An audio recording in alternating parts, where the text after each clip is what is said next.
నమస్తే నేను విజయారెడ్డి. కాళేశ్వరం కూలింది, కాళేశ్వరం కుప్ప కూలింది ఇట్లన్నీ మాట్లాడిన మాటలు చూస్తున్నాం కదా. అయితే తాజాగా కాళేశ్వరం కూలింది అన్న మాటలు అబద్ధమా అనేసి వాళ్ళ నోట్లో నుంచే చెప్తున్నాడా సీఎం రేవంత్ రెడ్డి అనే మాటకి ఈరోజు జవాబు దొరకనుందేమనిపిస్తుంది. ఎందుకంటే కాళేశ్వరంలో అనుసంధానమైన మల్లన్న సాగర్ నుంచే మరే మూసికి అనుసంధానం చేయబోతున్నారు అనే వార్తను మనం చూస్తున్నాం కదా.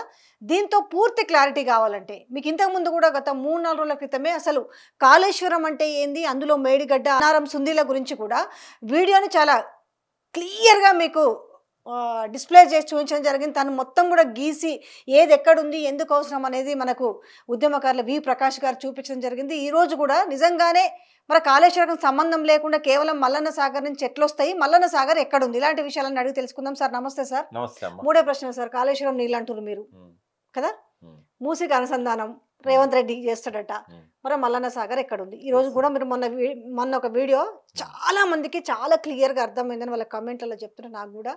మాకు కూడా మొన్న మీరు చెప్పిన దాంతోనే స్పష్టంగా అర్థమైంది. ఈ రోజు కూడా స్పష్టంగా చెప్తే తెలంగాణ ప్రజలకు అర్థమవుతుంది.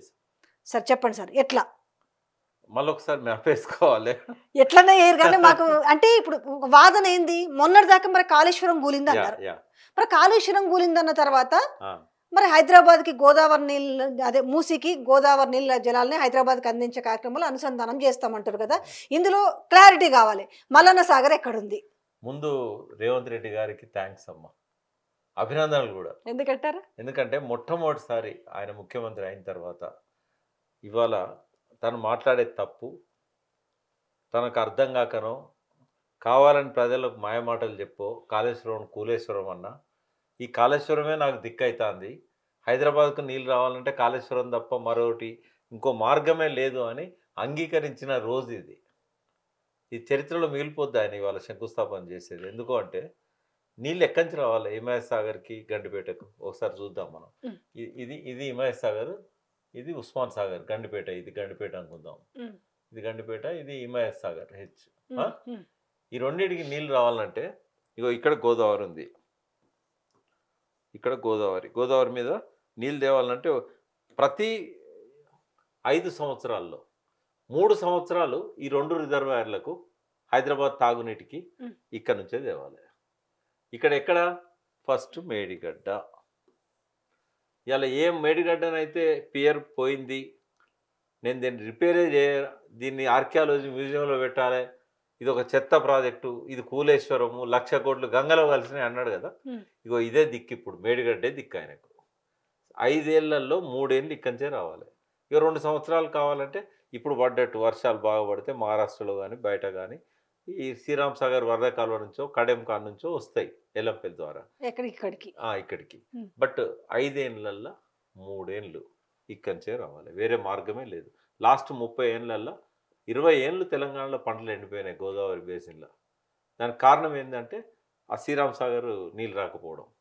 శ్రీరామ్ సాగర్కు నీళ్ళు రానప్పుడు, వరద రానప్పుడు ఇక్కడికి నీళ్ళు రావాలంటే మేడిగడ్డది. ఇప్పుడు వాళ్ళ సోర్స్ అంటే ఏంది? ఇప్పుడు శ్రీరామ్ ఎస్ఆర్ఎస్పి అండ్ తర్వాత ఎల్లంపల్లి, దాని తర్వాత మల్లన్న సాగర్. అంతే, వాళ్ళు చెప్పేది ఓన్లీ మల్లన్న సాగరే.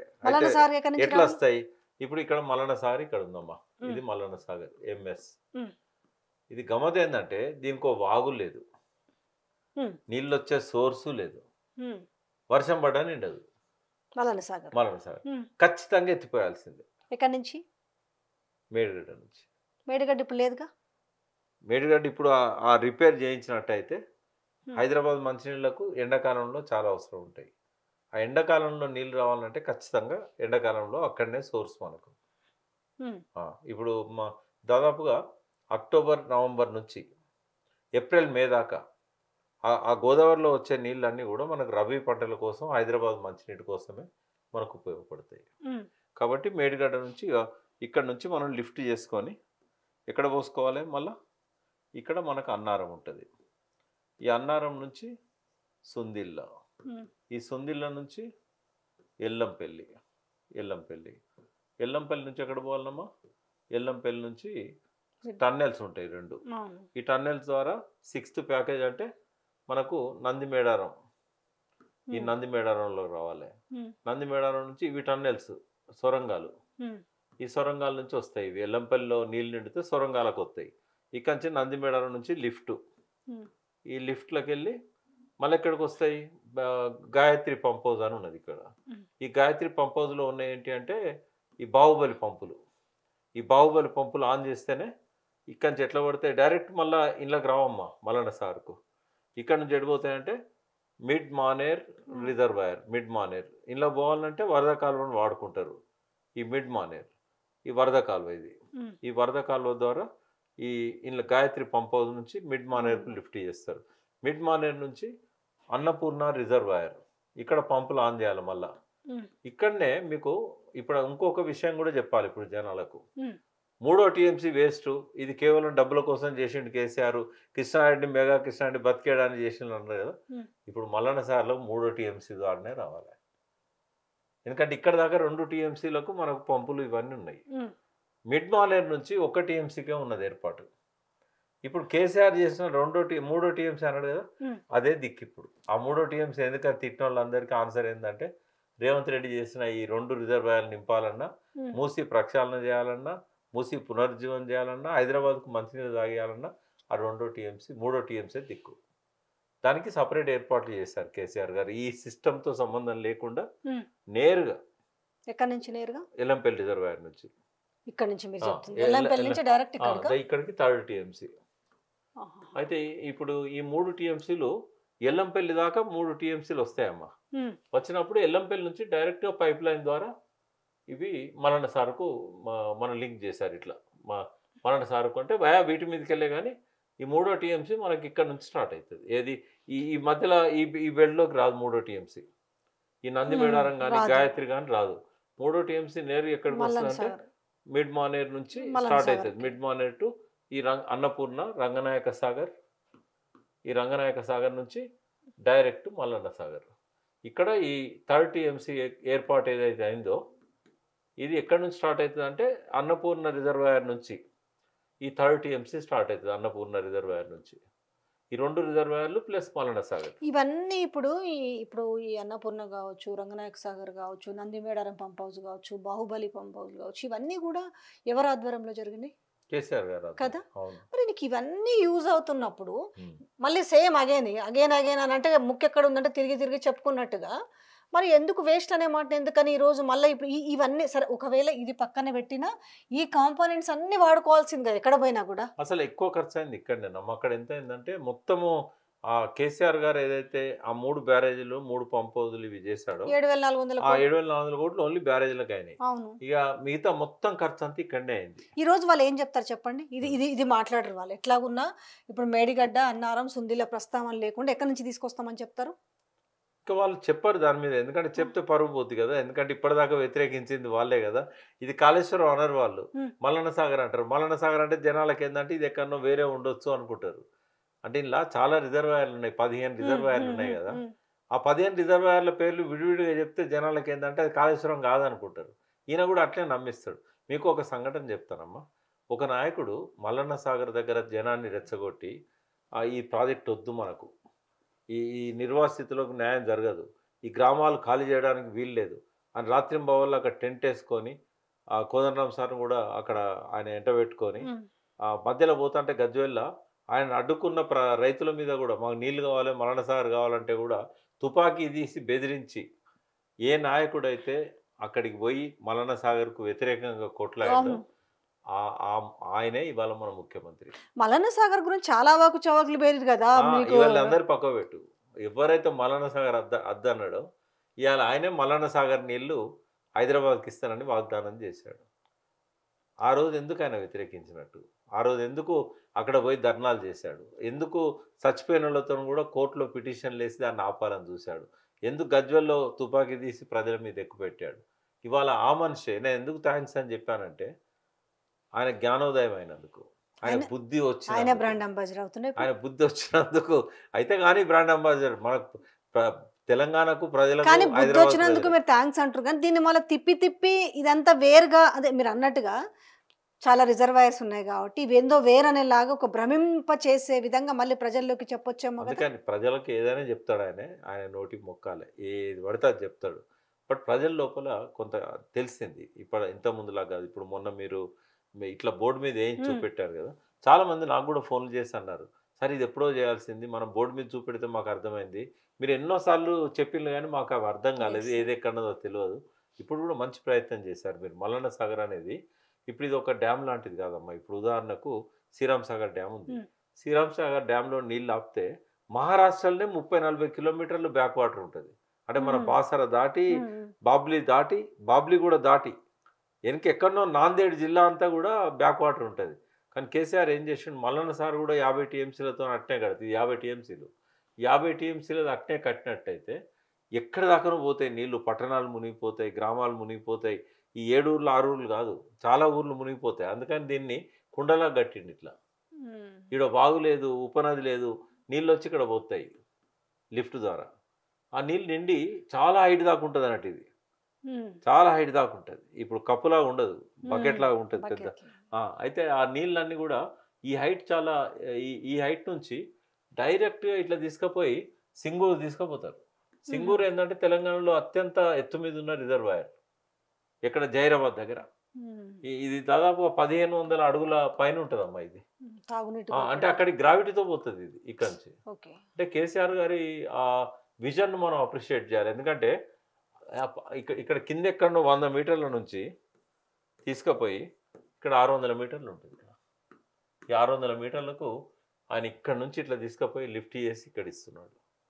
అందుకే ఇవాళ ఈ రిజర్వాయర్ అనేది గుండెకాయ లాంటిది ఈ మల్లన్న ప్రాంతానికి. సాగర్ అయితే గతంలో ఇది ఈ ప్రాసెస్ గతంలో చేసిరా ప్రభుత్వంలో ఇది గోదావరి ఇదంతా కేసీఆర్ గారి డ్రీమ్. అప్పుడు 1100 కోట్లతోటే అంటే అప్పుడు ఏమన్నారంటే కొండపోచమ్మ నుంచి తీసుకుందాం అనుకున్నాం. 1100 కోట్లతోటి అయ్యేదని ఈ రోజు అంటే ఇక్కడ మల్లన్న సాగర్ నుంచి కొండపోచమ్మ సాగర్ అని ఉంటుంది. ఇప్పుడు ఇక్కడ పైన కొండపోచమ్మ సాగర్ ఉంటుంది. అవును.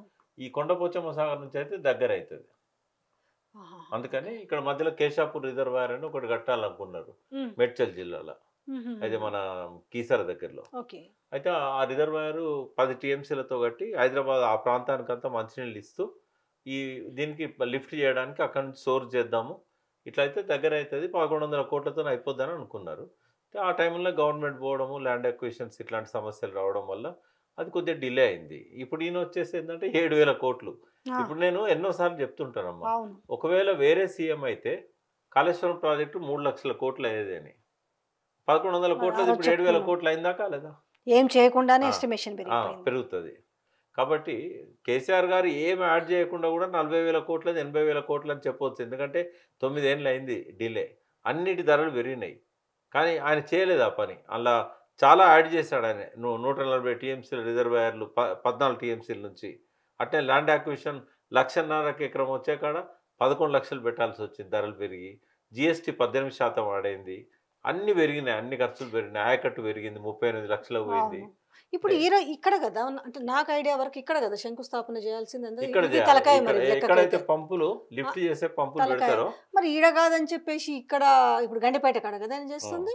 ఎందుకు కాళ్ళ దగ్గర చేస్తున్నాడు? ఎందుకు మీడియా ఊకుంటుందా? ముక్కు భూమికి రాయించదు. ఇప్పుడు కూడా ఆల్రెడీ చెప్తానే ఉన్నారు కదా అందరికి. ఈ రోజు అంటే గాడ్ గ్రేస్ అన్నట్టుగా ఈ రోజు ఆయనే ఈరోజు చెప్తున్నాడు, ఇది కాళేశ్వరంలో భాగం, పార్ట్ ఆఫ్ ది భాగంలో నుంచి నీళ్ళు ఎత్తుకొని పోవాలి. ఇప్పుడు ఆయన మళ్ళీ అంటాడు అమ్మ మాట కూలేశ్వరం అని, లేకపోతే వృధా అయినాయి 1,00,000 కోట్లు అని.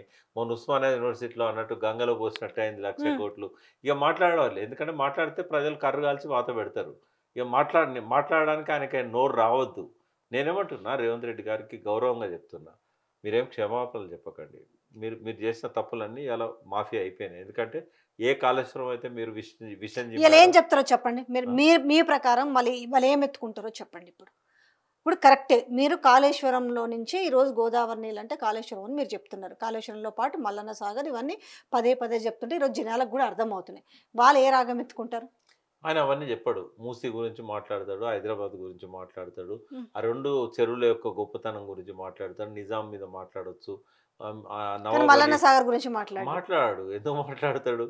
ఆయన మాట్లాడితే ఆయన చేసిన తప్పులన్నీ ప్రజలకు గుర్తొస్తాయి కదా. అది అసలు ధిక్కారమున్ సైతం అన్నట్టు ఉంటుంది. కొన్ని తోకలకు రాయిగట్టినా కూడా చక్కగా కావమ్మా, అవి అట్లే ఉంటాయి. ఒక క్వశ్చన్, మళ్ళీ పీసీ ఘోష్ కమిషన్ సంవత్సరంన్నర వేసారు.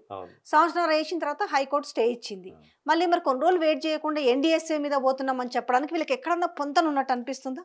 లేదమ్మా, వాస్తవంగా సిబిఐ ఆ విచారణ చేయకూడదు దాని మీద. ఎందుకంటే ఎన్డీఎస్ఏ రిపోర్ట్ మీద, ఎన్డీఎస్ఏ రిపోర్ట్ మీద కానీ, పీసీ ఘోష్ రిపోర్ట్ మీద కానీ ఇప్పుడు ఎందుకంటే టెక్నికల్ ఇష్యూస్ అవి. ఆడున్నది పోలీస్ ఆఫీసర్లు, అవినీతి ఉంటే పట్టుకునేటోళ్ళు. అవినీతి ఉన్నదని ఎన్డీఎస్ఏ చెప్పలేదు, పీసీ ఘోష్ చెప్పలేదు.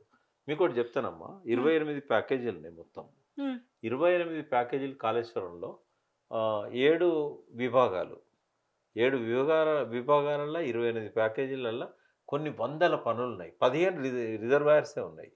వాటితో పాటుగా పైప్ లైన్స్ కానీ, సొరంగాలు కానీ, రకరకాల ప్రెజర్ మెయిన్స్ కానీ ఇవన్నీ కూడా ఉన్నాయి కదా. లిఫ్ట్లు అయితే ఒక దాదాపు 15, 20, 19 లిఫ్ట్లు ఉన్నాయి. 19 లిఫ్టింగ్ స్టేషన్స్, తర్వాత సబ్ స్టేషన్స్ ఇవన్నీ ఉన్నాయి కదా. ఇవన్నిట్లో కొన్ని వందల పనులవి. కొన్ని వందల మంది ఇన్వాల్వ్ అయిన కాంట్రాక్టర్స్ కావచ్చు, సబ్ కాంట్రాక్టర్స్ కావచ్చు. ఎక్కడైనా ఒక్క పిటిషన్ పోలీస్ స్టేషన్లో ఉన్నదా? ఇవన్నీ కలిపితే ఈ మొత్తం 13 జిల్లాలు ఉన్నాయమ్మా. ఇవి 13 జిల్లాల్లో ఒక 100కు పైన మండలాల్లో పోలీస్ స్టేషన్ల పరిధిలో ఈ పనులు జరిగినాయి. ఈ 100-150 పోలీస్ స్టేషన్ల పరిధిలో ఏ ఒక్కరన్నా ఈ పనులలో అవినీతి జరిగిందని దరఖాస్తు ఇచ్చిండ్లా? పోనీ పోలీస్ స్టేషన్లు ఏమైనా పర్లేదు, డిపార్ట్మెంట్కి ఇచ్చారా? కాంట్రాక్టర్ల మీద ఏమన్నా అవినీతి ఫిర్యాదు చేశారా? పొలిటీషియన్స్ మీద ఏమైనా చేశారా? మరి ఎక్కడ అవినీతి లేని సిబిఐకి ఏం పని ఉంటుందమ్మా? ఒకవేళ పని లేకున్నా సిబిఐ ఎంక్వైరీకి మోడీ గారు ఆర్డర్ చేశారనుకోండి, రేవంత్ రెడ్డి అడిగాడు కేంద్ర ప్రభుత్వాన్ని అనుమతి ఇవ్వమని సిబిఐ ఎంక్వైరీకి. ఒకవేళ కనుక మోడీ ఇచ్చారనుకోండి, ఇప్పుడు పూర్తిగా నిర్ధారణ అయిపోతుంది బీజేపీ కాంగ్రెస్ ఒక్కటే అని. ఎందుకంటే అరే ఎట్లా అంటారు మరి? ఇక్కడ వరకే కదా, మరి అక్కడ చూస్తే మాత్రం రాహుల్ గాంధీ మాత్రం సిబిఐ, ఈడీ ఇవన్నీ కూడా వాళ్ళ జేబు సంస్థలని మాట్లాడుతున్నారు కదా. పొద్దున్న లేస్తాను అదే కదా మాట్లాడుతున్నారు. ఎదుటి వారికి చెప్పేటందుకే నీతులు ఉన్నాయి. అంటే ఈ విషయం తెలియదా? తెలుసు. రాహుల్ గాంధీ తెలియదా? తెలియకుండా ఎట్లుంటుందమ్మా? మరి అప్పుడు చెప్పాలి కదా, నా మాటకు వాల్యూ ఉండదు కదా, నువ్వు తీసుకపోయి ఇప్పుడు సిబిఐకి అప్ప చెప్తే నేనే కదా. ఈయన కూడా మాట్లాడండి ఒకసారి. ఇప్పుడు తనకు ముఖ్యమంత్రి చేసిన పాపానికి ఆ పార్టీని బొందబెడుతున్నాడు రేవంత్ రెడ్డి. నేను చెప్పాను కదా ఎన్నోసార్లు, కామరాజ్ నాడార్ పోయిన తర్వాత తమిళనాడులో మళ్ళీ కాంగ్రెస్ లేవలేదు. సిద్ధార్థ శంకర్ రాయ్ పోయినాక పశ్చిమ బెంగాల్లో మళ్ళీ ఆ పార్టీ లేవలేదు. ఇప్పుడు 60 ఏళ్ళైంది. 60 ఏళ్ళ నుంచి 60 కాదు 70 ఏళ్ళైంది కూడా తమిళనాడులో. ఒక్కనాడన్న ఆ రెండు కూడా 60వ శతకంలోనే అయినాయి. 63లో కామరాజు, 67లో సిద్ధార్థ శంకర్ రాయ్. ఈ రోజు వరకు మళ్ళీ కాంగ్రెస్ బతికి పట్టగట్లేదు ఆ 2 స్టేట్స్లలో. తెలంగాణ కూడా అంతే అవుతుంది. అది రాహుల్ గాంధీకి సోయి ఉంటే ఆయన పక్కన పెట్టడానికి ఇది ఒక్కటి చాలు. నేను సిబిఐని నువ్వు వెన్నుపోటు పొడిచినట్టు కదా, రాహుల్ గాంధీని వెన్నుపోటు పొడిచినట్టు. ఆయన ముందట సిబిఐ డౌన్ డౌన్ అని ఆయన అంటుంటే నేషనల్ హెరాల్డ్ కేసులోనే కదా మాట్లాడింది వాళ్ళు. అదొక్కటే రోజు పిలుపునిచ్చిరు, ఈయన కూడా మారాడు. అసలు కేసీఆర్ గవర్నమెంట్ రాష్ట్రాల హక్కులను హరించే సిబిఐని మేము అడుగుపెట్టనీయమని చెప్పి జియో ఇస్తే దాన్ని తీసేసాడు. ఈ ఒక్కదాని కోసం తీసేశాడు. ఆయన మెయిన్ లక్ష్యం ఏంటంటే ఆయన అవినీతి జరగలేదని ఆయనకు తెలుసు.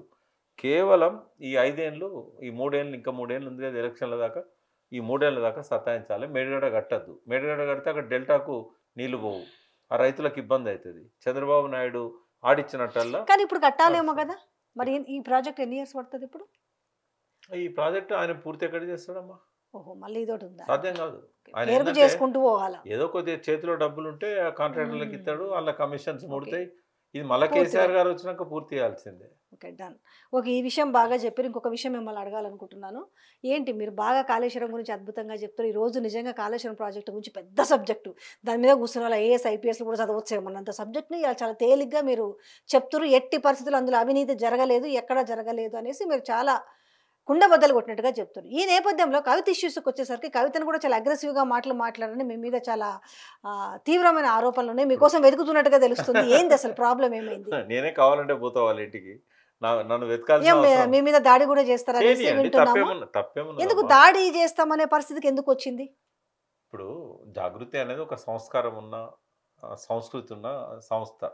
బట్ ఆ సంస్థ ఈరోజు ఇట్లా తయారైందంటే బాధ అనిపిస్తుంది. అట్లా మాట్లాడడం కూడా, జాగృతి లాంటి సంస్థలకు ఒక ఇమేజ్ ఉండే, బతుకమ్మను ఒక తెలంగాణకు ప్రతీకగా మార్చిన చరిత్ర ఉండే, తెలంగాణ మహిళలల్లో బతుకమ్మను ఆసరాగా చేసుకొని తెలంగాణ సోయి కల్పించిన చరిత్ర ఉండే, ఒక మంచి లీడర్గా ఎవాల్వ్ అయిన వ్యక్తి తన క్యాడర్తో ఇట్లా మాట్లాడించడం అనేది నాకు కూడా మింగుడు పడట్లేదు. కవిత వర్సెస్ వి ప్రకాష్ లాగా తయారైంది. నాకేందమ్మా, ఇప్పుడు ఎక్కడ ప్రేమ ఎక్కువ ఉంటుందో కోపం అక్కడనే ఉంటుంది, ఎమోషన్ అక్కడనే వస్తుంది. సరే, వాళ్ళ తండ్రిని ఆమె తిట్టుకున్నా నేను అడ్డం పోను, వాళ్ళ బావని తిట్టుకున్నా నేను అడ్డం పోను, వాళ్ళ అన్నం తిట్టుకున్నా నేను అడ్డం పోను, వాళ్ళ పిన్ని కొడుకుని తిట్టుకున్నా నేను అడ్డం పోను. సంతోష్ని నేను అడ్డం పోయింది ఎక్కడ తెలుసా? కాళేశ్వరం మీద మాట్లాడినందుకు. ఇప్పుడు మేమందరం కూడా మరి వ్యక్తిగత విషయాలకు ఎందుకు పోయినారు అనేసి ఇప్పుడు చర్చ. మీరు పోయినంత వరకు బానే ఉంది, మీరు ఎంతైనా ఏమన్నా వాదించవచ్చు, కానీ అవమానపరిచాను అదే అవమానపరిచారు, వ్యక్తిగత గుర్తు విషయాలు చేసి ఎందుకు తీసుకొచ్చిర్రు అనేది లేదు ఇప్పుడు ఒక వాళ్ళు ఒక మాట్లాడుతున్న మాట. అంటే ఏమైనా క్లారిటీ ఇస్తారా ఇప్పుడు? నేను ఒకటే చెప్పానమ్మా. ఏమన్నా అంటే ఒక యాంకర్ అడిగాడు నన్ను, ఒక ఛానల్ పేరు అవును. చెప్పడం అవసరం లేదు. ఆయన ఎందుకు ఈ గొడవలు అంటే, గొడవలు ఇవాళ మొదలైనవి కాదు కదా అన్న నేను. ఇవి ఎప్పటి నుంచో ఉన్నాయంటే ఆయన పట్టుకున్నాడు గట్టిగా. ఎప్పటి నుంచో ఉన్నాయంటున్నావు, అవును, ఆ మాట ఎట్లున్నాయి, అన్నాడు. ఎప్పటి నుంచో ఉన్నాయంటున్నావు, చెప్పాలంటే నేను అన్న ఆ ఇంటి కోడలు కావాల్సినవయా అని అన్న. అంతకుమించి నేను ఏం మాట్లాడలే. ఇప్పుడు ఆ తప్ప అందులో బూత్ ఉన్నదా? కోడలు కావాల్సినవా? కాలేదు. ఎన్నో అవుతాయి కదా, ఎన్నో ఎత్తిపోతాయి కదా, దానికి ఎందుకు తప్పు పట్టుకోవాలి? ఇప్పుడు వాళ్ళే అన్నారు వాళ్ళ మీడియా కాన్ఫరెన్స్లో, జాగృతి రేతలు, ఎన్నో సంబంధాలు కుదురుతాయి మళ్ళీ అవును, నిశ్చితార్థం దాకా వచ్చి ఆగిపోతాయి అంటే పెళ్లిపీటల దగ్గర కూడా నేను అంత లోతు ఆగిపోతాయి. కూడా పోలే కదమ్మా. నేనేమన్నా అంటే ఆ ఇంటికి కోడలు కావాల్సి అంటే మళ్ళీ గుచ్చి అడిగాడు. అడిగితే ఆ ఎంగేజ్మెంట్ అయిన తర్వాత క్యాన్సిల్ అయిందని చెప్పాను. ఇది నింద కాదు, ఇది కేవలం వాళ్ళ కుటుంబంలోని ఒక సంఘటన. అది కూడా చెప్పాల్సిన అవసరం నాకు లేకుండే. ఆమె ఎమోషనల్ అయి మాట్లాడినట్టే నేను దాని ఎమోషనల్ గురించి ఏమైనా వివరణిస్తారంటే, ఏమైనా వివరణ ఇప్పుడు అంటే ఒకటే. దాని మీద వాళ్ళు హట్ అయి ఉంటారు కదా, ఒకవేళ నేను వ్యక్తిగత. అట్టైన్లను వాళ్ళు దాడులు చేస్తారనో ఇవ్వట్లేదమ్మా. ఉమ్. నా స్వభావానికి విరుద్ధమైనది అది. నేను జనరల్గా వ్యక్తిగత విషయాల్లోకి పోను. ఇప్పుడు రేవంత్ రెడ్డి మీద కూడా నాకు వ్యక్తిగత విషయాలు చాలా తెలుసు. ఎందుకంటే వాళ్ళ మామ నేను క్లోజ్ ఫ్రెండ్స్ము. ఆయన మన టీఆర్ఎస్ పార్టీలో నేను జనరల్ సెక్రటరీ ఉన్నప్పుడు ఆయన ప్రెసిడియం వైస్ ప్రెసిడెంట్గా పనిచేశాడు. మా ఇద్దరికి చాలా మంచి ఫ్రెండ్షిప్ ఇప్పటికీ ఉంది. కానీ మనం ఏంటంటే వ్యక్తిగత విషయాల జోలికి ఎప్పుడు పోము. అనకుండా ఉండాల్సింది ఆ మాట అని మీకు అనిపించలేదు? తప్పకుండా నేను ఆ విషయంలో మాత్రం నేను నా స్వభావానికి అది తగదు. కానీ కొన్నిసార్లు యాంకర్స్ గట్టిగా పట్టుబట్టినప్పుడు ఎమోషనల్ అవుతాం. ఆ రోజున పరిస్థితి ఏంటంటే ఆమె కూడా చాలా విషయాలు అనకుండా ఉండాల్సింది. ఆ రోజు ఆమె ఎమోషనల్ అయింది. ఆమెను సొంత తండ్రి ఆమెను బహిష్కరించినందుకు ఆ రకంగా ఆమె ఎమోషన్ అయింది. నా విషయంలో ఈమె పోయి కాళేశ్వరం మీద పడ్డది. ఇప్పటిదాకా మేమంతా కాళేశ్వరంలో అవినీతి లేదంటుంటే ఈమె స్టాపింగ్ మీద బ్యాక్ అన్నట్టుగా ఈ అవినీతి ఉన్నది అని సర్టిఫైడ్లే చేస్తే సిబిఐ ఎంక్వైరీకి ఆర్డర్ ఇచ్చినాక అట్లా చెప్పొచ్చా? అంటే ఆ కోపంతో అన్న మాటలు అవి. దాన్ని వ్యక్తిగతంగా ఆమెను అమర్యాద పరచాలనో లేకుంటే మీరు ఇంకొక మాట కూడా మాట్లాడి చాలా అగ్రెసివ్గా రాజకీయ భవిష్యత్తును పొందబెడతాను అన్నట్టుగా ఏదో అది కూడా బాగా ఫ్లేర్ అప్ అయింది. నేను ఒకటి చెప్పనామా, కాళేశ్వరం మీద ఎవరన్నా ఓకే, పిచ్చిగా మాట్లాడితే ముందు నేను పిచ్చోని అవుతా. ఇప్పటికి చెప్తున్నా. నేను నా దగ్గర మిత్రులైన కోదండరాం లాంటి ఇప్పటికీ ఆయన అంటే నాకు అపారమైన గౌరవం. ఆయన తెలంగాణ విషయంలో ఎన్నన్నా ఆయన ఉండని, రేవంత్ రెడ్డితో ఉన్నందుకు ఎన్నన్నా చేయని. కోదండ రెడ్డి అంటే నాకు చాలా అపారమైన గౌరవం. ఎందుకంటే ఆ రోజు ఏపీసీఎల్సీ పౌర హక్కుల సంఘం కార్యకర్తనని చెప్పుకుంటే కూడా కాల్చి చంపుతున్న రోజులలో తన ఇంటిని బాలగోపాల్కు చిరునామా చేశాడు ఆయన. బాలగోపాల్ అడ్రస్ అడిగితే కోదండరాం అడ్రస్ ఇచ్చేవాడు. అంటే అంత ధైర్యంగా, అంత సాహసంగా ప్రజల హక్కుల కోసం పోరాడిన వ్యక్తి, తెలంగాణ నీళ్ళ కోసం, తెలంగాణ జరుగుతున్న అన్యాయాల కోసం, తెలంగాణ కరెంటు కోసం పోరాడిన వ్యక్తి ఆయన. కాళేశ్వరం విషయంలో నేను ఆయననే టాలరేట్ చేయలే. జయప్రకాష్ నారాయణ అంటే చాలా గౌరవం. ఎందుకంటే నా 96లో ఆయన గొప్ప ఐఏఎస్ పదవిని ప్రజల కోసం వదులుకున్నాడు అవినీతికి వ్యతిరేకంగా. అంటే మళ్ళొక్క జయప్రకాష్ నారాయణ వచ్చాడని నేను అనుకున్నాను. అటువంటి వ్యక్తి కాళేశ్వరం మీద మాట్లాడితే నేను స్పేర్ చేయలే. ఆకునూరు మురళి అంటే కూడా నాకు చాలా గౌరవం. ఎందుకంటే ఆయన ఒక తెలంగాణలో మారుమూల కుటుంబం నుంచి, మారుమూల కులం నుంచి, ఒక అణచబడ్డ కులం నుంచి, సింగరేణి బొగ్గు గనుల్లోంచి వచ్చిన గొప్ప ఐఏఎస్ ఆయన. ప్రజలంటే ప్రేమ, ఆయన చేసిన కాంట్రిబ్యూషన్ కూడా మనం చాలా ఉన్నది. కానీ ఆయన కూడా భూపాలపల్లి కలెక్టర్ ఉండి కూడా భూపాలపల్లి జిల్లాకు కాళేశ్వరం మీద నోరు జారాడు. నేనేమన్నా తెలుసా, హరగోపాల్ సార్ అంటే కూడా నాకు చాలా గౌరవం. తోడుకలు తీస్తా అన్నా నేను. కాళేశ్వరం మీద ఎవరైనా మాట్లాడితే వీళ్ళ పేర్లు తీసుకొని తోడుకలు తీస్తా అన్నా. ఎవరిని స్పేర్ చేయనమ్మా. రేపు ఒకవేళ కాళేశ్వరం మీద కేసీఆర్ ఏమన్నా అన్నా కూడా నేను స్పేర్ చేయను. నేను చెప్తున్నాను మీ ముందు. ఇప్పుడు ఏంటి మరి దీనికి గొడవకు? నేను ఏమంటున్నా అంటే కాళేశ్వరం మీద ఆమె చేసిన ఆరోపణలు సరైనవి కాదు. ఆమె విజ్ఞతకు వదిలేద్దాం. తిట్లు శాపనార్థాలు ఏదైతే వాళ్ళు నాకు పెట్టారో, లేనిపోని మాటలు అన్నారు. ఇప్పుడు నేను కాళేశ్వరం చైర్మన్ నానమ్మా. నేను ప్యాకేజ్ తీసుకుంటున్నా. మీ దగ్గర ఎన్నో ఇంటర్వ్యూస్ ఇచ్చాను. మీరు ఏమన్నా నాకు ప్యాకేజ్ ఇచ్చారా? మరి ఇస్తే మరి కవిత గారు పిలిచినప్పుడల్లా నేను బీసీ మీటింగ్లో పోయినా, జాగృతి మీటింగ్లో పోయినా, ఆమె నాకు ఏమన్నా బస్కిరాలు ఇచ్చిందా, పెట్రోల్ పోయించిందా? తెలుసో తెలియదు మాట్లాడి. తర్వాత డబ్బుల విషయానికి వచ్చినప్పుడు ఇట్లా ప్యాకేజీలు తీసుకుంటే నాకు ఇవాళ యాక్సిస్ బ్యాంక్లో నా అకౌంట్ ఉంది రాణిగంజాల్లో, నా పేరు కూడా వస్తుంది. ప్రతి నెల నేను ఇన్స్టాల్మెంట్ కట్టలేక నానా యాదం పడుతున్నా. ఇవాళ నేను మీతో మాట్లాడుతున్నా 8వ తారీఖు వాళ్ళ రాత్రికి చెక్ వస్తుంది 1,89,000. ఎక్కడి నుంచి తేవాలి నేను? దానికోసం మళ్ళీ అప్పులు చేశాను నేను. 1,18,00,000 అప్పు నా మీద ఉన్నది ఇవాళ. అంటే నేనేమో దినదిన గండంగా ఎట్లా తెల్లారు లేస్తే నాకు డీజిల్‌కు డబ్బులు ఉండని రోజులు చాలా ఉంటాయి. అయినా కూడా నాకు చారిటీలు అడుగుతూనే ఉంటారు. వాళ్ళకి తెలియదు నా గురించి. వాళ్ళ నోటికి మొక్కాలి. ఎందుకంటే ఐ డ్రీమ్‌లో నేను 80,000 తీసుకుంటున్నానట. అదేదో విన్నాను. అవును. అంటే ఇస్తున్నారా? ఒక ఐ డ్రీమ్‌కే పోతానమ్మా నేను. చాలా వాటిలలో కనిపిస్తుంటారు. నేను చాలా 20 ఛానళ్ళకి పోతాయి. ఈరోజు ఇవాళ ఎంతోమంది తెలంగాణ యువకులు, జర్నలిస్టులు ఛానల్స్ అవును. పెట్టుకున్నారు. వాళ్ళు ఏమంటారంటే మీరు అన్ని లీడింగ్ ఛానల్స్‌కే పోతారా? అంటే ఒక కాళేశ్వరం సబ్జెక్టులు ఎక్కడ చూసినా మీరే కనబడుతున్నారు నిజంగా ఏ ఛానల్లో చూసినా ఒకే ఒక్క విశ్లేషకునికి ఆయన డిమాండ్ చేస్తాడు, వాళ్ళు ఇస్తారు. ఎందుకంటే ఆయన విశ్లేషణ అంటే లక్షల అభిమానులు ఉన్నారు కాబట్టి ఆ ఛానల్ రేటింగ్ కోసం ఆయనకి ఇస్తారు. అందరు అట్లే అనుకుంటే ఎట్లమ్మా? నాకు ఏ ఛానల్ వాళ్ళు ఈ రోజు వరకు ₹1 ఇవ్వలే. కేసీఆర్ గారు 2009, 10 ఆ టైంలో నేను అప్పుడు పార్టీలో లేను, ఖాళీగా ఉన్నాను. నేను టీ న్యూస్ కొత్తగా పెట్టారు. టీ న్యూస్లో కొంచెం ఏమైనా వాళ్ళకు సపోర్ట్గా ఉండు, నీకు నాలెడ్జ్ ఉంది తెలంగాణ మీద అని అడిగాడు. అడిగితే నాకు మరి సాలరీ ఇస్తే నేను చేస్తా అన్న. కొద్ది రోజులు నేను అక్కడ పేరోల్స్లో ఉన్నా, చాలా కొద్ది రోజులు. అది స్టార్టింగ్లో ఎందుకంటే ఆ ఛానల్ నిలబెట్టాలి కాబట్టి. ఓపెన్ కూడా ఎవరు చెప్పారు? చెప్తున్నా, నేను ఎందుకు దాచుకోవాల్సిన అవసరం. ఇప్పుడు నా ఇన్కమ్ సోర్స్ కూడా మీకు చెప్తాను. నేను ఎప్పుడు కాంప్రమైజ్ కానమ్మా. నేను బ్రహ్మకుమారిస్ ఏమంటారు తెలుసా? భయంతో వచ్చే డబ్బు మంచిది కాదు, దాన్ని ముట్టకండి అంటారు. అంటే భయంతో వచ్చే డబ్బు ఏంది? అవినీతి, బ్లాక్ మనీ. నేను ఇంకొక అడుగు ముందుకేసి మనం రూపాయి సంపాదిస్తే అది 10 మందికి ఆరోగ్యాన్ని, ఆనందాన్ని ఇవ్వాలనేది నేను పెట్టుకున్న డ్రీమ్. ఎప్పుడు? 1972లో పెట్టుకున్నాను. నేను సంపాదించే ప్రతి పైసా వెనుక ఇంకొకరికి ఆనందం ఉండాలి, ఇంకొకరికి వాళ్ళకి ఆరోగ్యానికి ఉపయోగపడాలి. అందుకే ఒక హెల్త్ ప్రోడక్ట్ కోయంబత్తూరు నుంచి నేను ప్రమోట్ చేసి హెర్బల్ టీస్ అమ్మ, మైగ్రేన్ తగ్గించేది, రోగాలు తగ్గించేది టీలు అమ్ముకొని బతుకుతున్నా. ఇప్పటివరకు నాకు అందులో పెట్టిన పెట్టుబడి రాలే, బ్రేక్ ఈవెన్ కూడా రాలే. అది కూడా ఒక అప్పు అయింది. చిన్న వ్యాపారం అది. నేను కోర్టుకు కూడా పోదలుచుకోలేదు, ఎందుకంటే నేను అడ్వకేట్గా ఇప్పటికీ 39 ఇయర్స్ నాకు స్టాండింగ్ ఉంది. బార్ కౌన్సిల్లో నాకు మెంబర్షిప్ ఉంది, హైకోర్టు బార్ అసోసియేషన్లో నాకు మెంబర్షిప్ ఉంది. అయినా కూడా ఎందుకంటే నా జూనియర్స్ అంతా జడ్జెస్ ఉన్నారు అక్కడ. ఇప్పుడు నేను పోవడం ఏందని చెప్పి ఆ ప్రాక్టీస్ కూడా నేను చేయట్లేదు. నాకు ఒక్కటి నేను డిసైడ్ చేసుకున్నది ఏంటంటే తెలంగాణ ప్రజల వాయిస్ కావాలి. ఇవాళ అతి త్వరలో ఇంకొక వారం రోజుల్లో తెలంగాణ అస్తిత్వ వేదిక ఏర్పాటు చేస్తున్నా. తెలంగాణ అస్తిత్వాన్ని కాపాడడానికి అన్ని పార్టీలలో ఉన్న తెలంగాణ వాదులతో నేను కనెక్ట్ అయ్యి ఉంటాను. నేను ఒక్కనే కాదు, ఇన్నయ్య లాంటి వాళ్ళను ఎవరైతే మొదటి నుంచి మాతో ఉన్నారో ఇంకా చాలామంది ఉన్నారు, ప్రొఫెసర్స్ ఉన్నారు. అందులో ఎవ్వరు పార్టీకి సంబంధించిన వాళ్ళు ఉండరు, ఏ పార్టీకి సంబంధించిన వాళ్ళు. అట్లా అని చెప్పి ఏ పార్టీని క్రిటిసైజ్ చేసేది లేదు. తెలంగాణ ప్రయోజనాల కోసం అన్ని పార్టీలను కలుస్తాం, అందరి నాయకులను కలుస్తాం. తెలంగాణ ఉద్యమకారులలో మళ్ళొక్కసారి సోయి తెప్పిస్తాం. మీ పాత్ర ఏందో మీరు నిర్వహించండి, మీరు అధికారంలో ఉన్నారు. కోదండరాం సార్నే అడుగుతాం డైరెక్ట్గా. ఈ ప్రయోజనాలకు భంగం వాటిల్లినప్పుడు, మళ్ళీ గలగల గోదావరి మనకు నీళ్ళు ఇవ్వకుండా తరలిపోతున్నప్పుడు, పక్కన కృష్ణమ్మ ఉన్నా మనకు ఫలితం దక్కనప్పుడు, తలాపున గోదావరి ఉన్నా మన చేను చెలక ఎడారైతున్నప్పుడు మీరు ఏం చేస్తున్నారు సార్ అని అడుగుతాం. అట్లే కేసీఆర్ గారిని కూడా అడుగుతాం, మీ పాత్ర ఏంది? మీరు తెలంగాణ తెచ్చిన వాళ్ళు, మరి ఇంత అన్యాయం జరుగుతూ ఉంటే మీరు ఎందుకు కూర్చొని ఉన్నారు? మీరు రండి ప్రజల్లోకి అని అడుగుతాం. తెలంగాణ అస్తిత్వ వేదిక అనేది తెలంగాణ ప్రజల గొంతుగా మారుతుంది.